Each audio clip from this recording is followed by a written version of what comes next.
कस्तो राम्रो के थोरै रोपेको तर पनि कति राम्रो फलाएको छ।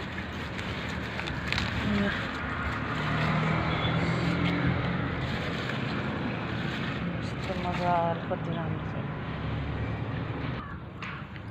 यो चाहिने साग चाहिँ 3 पटक भइसक्यो। योसँग 4 पटक हुन्छ टिपेको।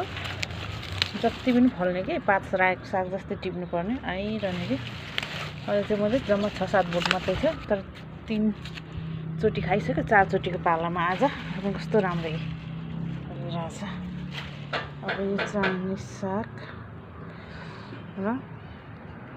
चाइनिज साग र बुङ्गुरको सेकुवा बनाएर आज खाने हाम्रो चाहिँ पहिले म यसरी पानीमा बोइल गर्ने। बोइल गरे यस्तो भएछ अलि मजाले पाकेपछि यसलाई सेकुवा बनाउने। साले चाहिँ फेरि फ्रुट खाने अरे फ्रुट बनाइरहेको छ छोराले। कस्तो छ फ्रुट मजाले बनायो।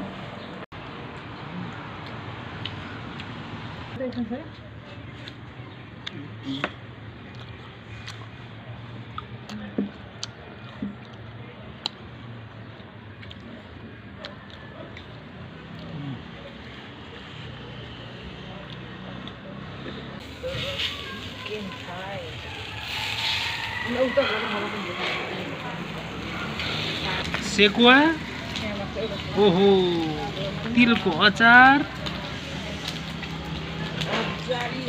मेरो बुढीको खुवाई फेरि त्यो चाइनिज सागसँग अनि भात। ओहो आज त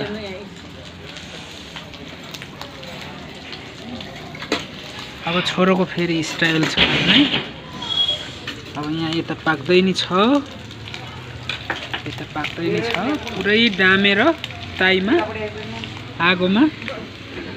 ओहो कुरा नगरौँ आज त बाफ्रे बाफ्रे।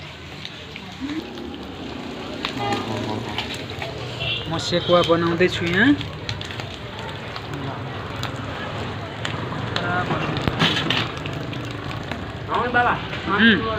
ओके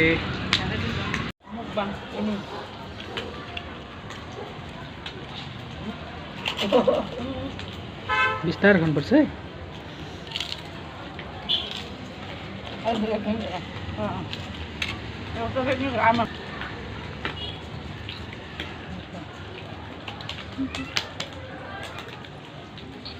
यता बन्दै नै छ फेरि एकदम ताईमा डामेर आगोमा।